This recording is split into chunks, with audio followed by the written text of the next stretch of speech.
तो नमस्कार बच्चों। तो कैसे हैं आप? आशा करते हैं स्वस्थ होंगे और मस्त होंगे और अपनी पढ़ाई शुरू कर चुके होंगे।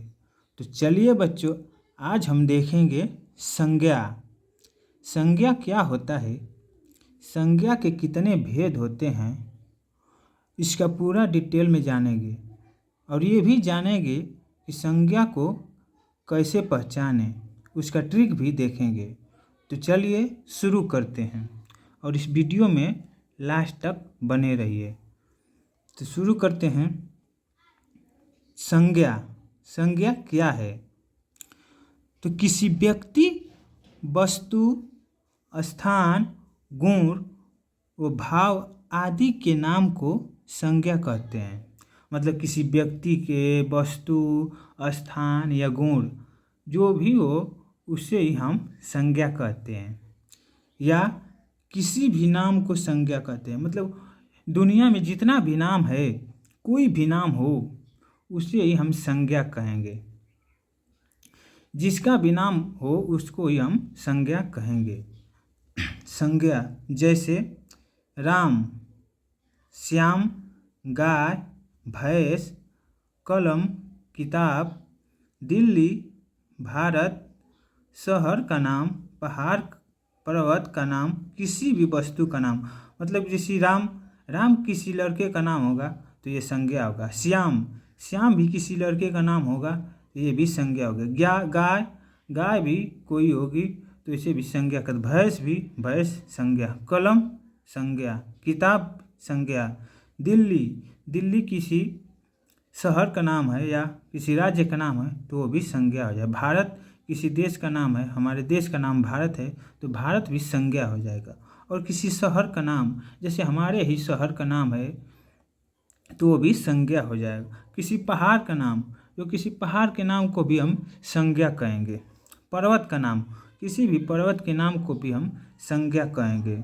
मतलब दुनिया में कोई भी वस्तु हो जिसका अगर जो नाम है उसे ही हम संज्ञा कहते हैं। कुल मिलाकर किसी भी व्यक्ति किसी भी नाम को हम संज्ञा कहते हैं। मतलब दुनिया में जो नाम है उसे ही हम संज्ञा कहेंगे, उसे ही हम संज्ञा कहेंगे। तो आगे देखेंगे, आगे है संज्ञा के भेद। संज्ञा के भेद, तो संज्ञा के भेद 5 प्रकार के होते हैं। पेपर में आएगा संज्ञा के भेद कितने होते हैं तो लिख देंगे संज्ञा के भेद 5 प्रकार के होते हैं। ऑब्जेक्टिव क्वेश्चन आएगा कि संज्ञा के भेद कितने होते हैं तो ट्रिक लगा देंगे संज्ञा के भेद 5 होते हैं। इसमें पहला है व्यक्तिवाचक संज्ञा और जातिवाचक संज्ञा, भाववाचक संज्ञा और समूहवाचक संज्ञा और द्रव्यवाचक संज्ञा। मतलब कि संज्ञा के कितने भेद होते हैं? संज्ञा के 5 भेद होते हैं। और कौन कौन होता है तो वो भी बताएंगे। व्यक्तिवाचक संज्ञा, जातिवाचक संज्ञा, भाववाचक संज्ञा, समूहवाचक संज्ञा और द्रव्यवाचक संज्ञा। तो संज्ञा के कितने भेद होते हैं? 5 होते हैं। तो इसमें हम देखेंगे पहला व्यक्तिवाचक संज्ञा। तो व्यक्तिवाचक संज्ञा, जिस संज्ञा में किसी खास व्यक्ति, वस्तु, स्थान का बोध हो उसे व्यक्तिवाचक संज्ञा कहते हैं। मतलब कि जिस संज्ञा में किसी व्यक्ति, किसी खास व्यक्ति, वस्तु, स्थान का बोध होता है उसे ही व्यक्तिवाचक संज्ञा कहते हैं। मतलब कि किसी व्यक्ति एकदम खास, मतलब अकेले हो, उसका एक पूरा नाम जो हो उसे ही हम व्यक्तिवाचक संज्ञा कहते हैं। जैसे उदाहरण कि कबीर। अब कबीर किसी व्यक्ति का, खास व्यक्ति का नाम होगा तो उसे ही हम व्यक्तिवाचक संज्ञा कहते हैं। श्याम किसी व्यक्ति का नाम होगा उसे हम व्यक्तिवाचक संज्ञा कहते हैं। और पूर्व मतलब कि पूर्व दुनिया में केवल एक ही न पूर्व है तो उसे हम व्यक्तिवाचक संज्ञा कहते हैं। चांद, मतलब दुनिया में केवल चांद दुनिया में केवल एक ही है ना, तो उसे हम चांद कहेंगे। और रामायण, रामायण भी एक ही है, तो भी व्यक्तिवाचक से। गंगा, गंगा दुनिया में केवल एक ही न है, तो उसे हम व्यक्तिवाचक संज्ञा कहेंगे। हिमालय, हिमालय को व्यक्तिवाचक संज्ञा कहेंगे। और अमेरिका, अमेरिका भी दुनिया में केवल एक ही है, इसे हम व्यक्तिवाचक संज्ञा कहेंगे। और ताजमहल, ताजमहल भी दुनिया में एक ही है, उसे ही हम व्यक्तिवाचक संज्ञा कहते हैं। मतलब कि जो वस्तु या व्यक्ति या वस्तु स्थान, कोई भी चीज़ जो दुनिया में केवल एक ही पाई जाए, उसे ही हम व्यक्तिवाचक संज्ञा कहते हैं। उसका टू कॉपी या कोई दूसरा उसके नाम का नहीं हो, तो उसे हम व्यक्तिवाचक संज्ञा कहते हैं। दुनिया में केवल एक ही हो, उसे ही हम व्यक्तिवाचक संज्ञा कहते हैं। इसमें नोट है, ट्रिक है, अगर दुनिया में कोई एक चीज़ हो तो उसे हम व्यक्तिवाचक संज्ञा कहते हैं। मतलब कि दुनिया में उसके अलावा कोई दूसरा नहीं हो, उसे हम व्यक्तिवाचक संज्ञा कहते हैं। तो आगे व्यक्तिवाचक संज्ञा कहते हैं। आगे हो जाएगा, आगे हो जाएगा तीसरा जातिवाचक संज्ञा। तीसरा हो जाएगा जातिवाचक संज्ञा।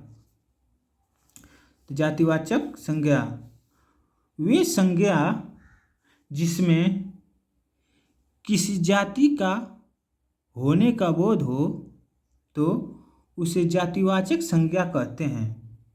मतलब कि वे संज्ञा जिसमें किसी जाति का होने का बोध हो, तो उसे हम जातिवाचक संज्ञा कहते हैं। मतलब इसमें एक से अधिक, इसमें एक से अधिक कोई भी व्यक्ति, वस्तु, स्थान एक से अधिक हो, मतलब उसी के समान हो, उसे हम जातिवाचक संज्ञा कहते हैं। जैसे उदाहरण है, हो जाएगा लड़का, लड़का। तो लड़का मतलब लड़का तो अनेक प्रकार के होते हैं, लड़के अनेक प्रकार के होते हैं। कितने भी दुनिया में कितने भी लड़के हैं, और लड़कियां भी बहुत सारी लड़कियां हैं, तो ये जातिवाचक हो जाएंगे। अब इन्हीं लड़कियों लड़कों का यदि हम नाम धर कर बुलाते तो वो व्यक्तिवाचक हो जाएगा। लेकिन ये लड़का, जब हम कहेंगे है लड़का सुनो, तो लड़कों मतलब कि बहुत सारे लड़के हैं, तो उसमें हम जातिवाचक संज्ञा कहेंगे। लड़कियां कहीं पर लड़कियां खड़ी हैं, तो उसमें हम कहेंगे है लड़की सुनो, तो वहाँ पर भी जातिवाचक संज्ञा हो जाएगा। क्योंकि किसी का नाम लेकर नहीं बुलाए, वहाँ पर बहुत सारे लड़कियां हैं, तो लड़कियां का मतलब बहुत सी लड़कियां हैं, तो वहाँ पर हो जाएगा जातिवाचक संज्ञा। गाय, गाय, गाय मतलब कि दुनिया में बहुत सारी गाय हैं, गाय भी बहुत हैं, एक गाय के जैसे अनेक गाय हैं, तो उसे ही हम जातिवाचक संज्ञा कहते हैं। लैपटॉप, लैपटॉप भी बहुत सारे लैपटॉप होते हैं, उसे हम जातिवाचक संज्ञा कहते हैं। मोटरसाइकिल, मोटरसाइकिल अनेक प्रकार के पाए जाते हैं। मोटरसाइकिल, बहुत सारे मोटरसाइकिल पाए जाते हैं, तो उसमें भी जातिवाचक संज्ञा हो जाएगा। जहाज, जहाज भी कई प्रकार के होते हैं, उसे में जातिवाचक, जैसे पानी जहाज, हवाई जहाज, अनेक प्रकार के जहाज पाए जाते हैं। पहाड़, पहाड़ भी अनेक प्रकार के, अनेकों पहाड़ हैं, उसमें भी जातिवाचक। नदियाँ, नदियों में जैसे गंगा नदी, यमुना नदी, सिंधु नदी, सतलज नदी, अनेक प्रकार की नदियाँ हैं, तो नदियाँ एक जैसे नदियाँ हैं, उसे में जातिवाचक संज्ञा हो जाएगा। पक्षी, पक्षी भी दुनिया में बहुत सारे पक्षी हैं, फल फूल अनेक प्रकार, जो मतलब जिसके जैसे और भी हो, उसे ही हम जातिवाचक संज्ञा कहेंगे। तो आगे देखते हैं, आगे आगे हो जाएगा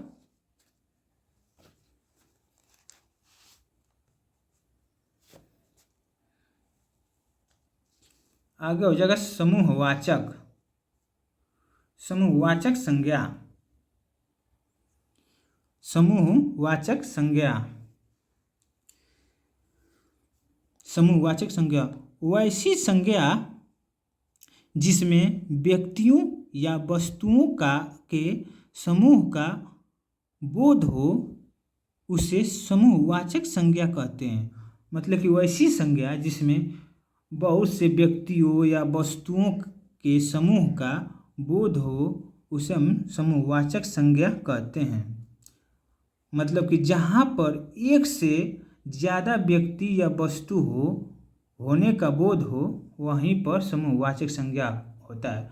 मतलब कि जहाँ पर एक से अधिक वस्तु हो या एक से अधिक व्यक्ति खड़े हों या एक से अधिक वस्तु रखा हो उसे ही हम समूहवाचक संज्ञा कहते हैं। उदाहरण में देखते हैं, उदाहरण हो जाएगा जैसे कक्षा।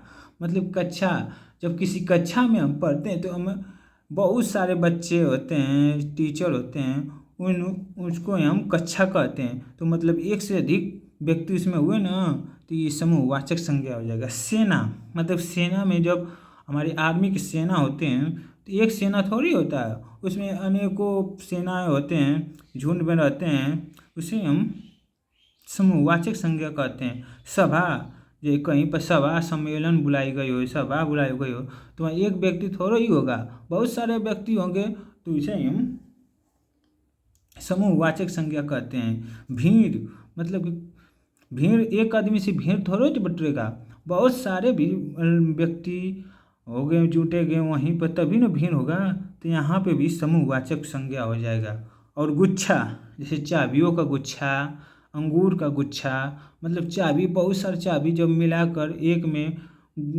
गुच्छे होते हैं उसे हम गुच्छा कहते हैं। मतलब यहाँ पे समूहवाचक संज्ञा हो जाएगा। तो आगे देखते हैं, आगे हो जाएगा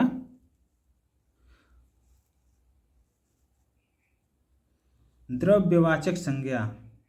द्रव्यवाचक संज्ञा,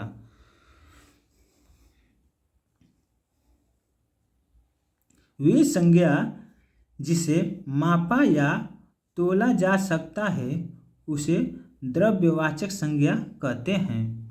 मतलब कि वे संज्ञा जिसे हम माप सकते हैं, तौल सकते हैं, उसे ही हम द्रव्यवाचक संज्ञा कहते हैं। मतलब कि जिसे हम तौल सकते हैं, माप सकते हैं, उसे ही हम द्रव्यवाचक संज्ञा कहते हैं। उदाहरण में देख लेते हैं तब समझ में आएगा।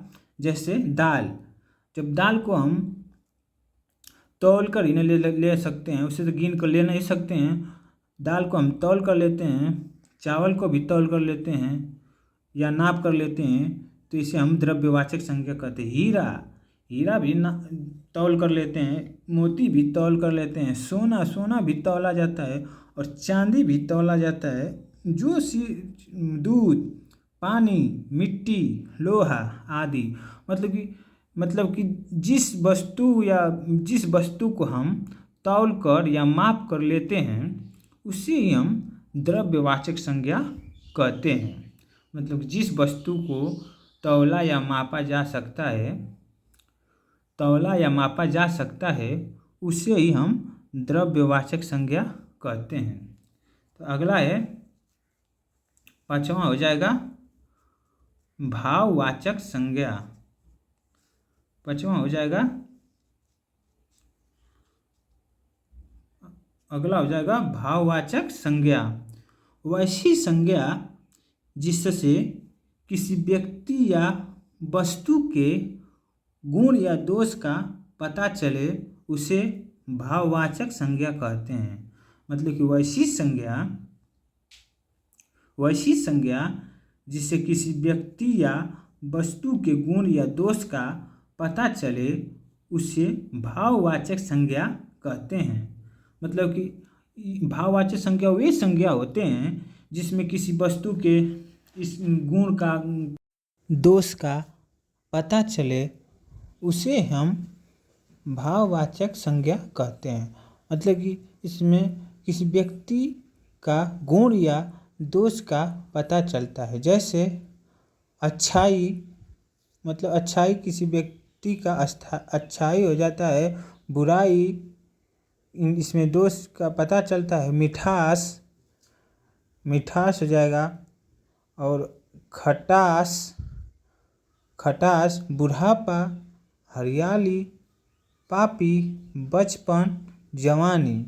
तो इससे ही किसी व्यक्ति का भाव, गुण, दोष का पता चलता है। तो चलिए बच्चों, आज के लिए इतना ही। यदि यह वीडियो थोड़ा सा भी अच्छा लगा होगा तो प्लीज़ मेरे चैनल को सब्सक्राइब ज़रूर कीजिएगा और ज़्यादा से ज़्यादा शेयर कीजिएगा। धन्यवाद दोस्तों।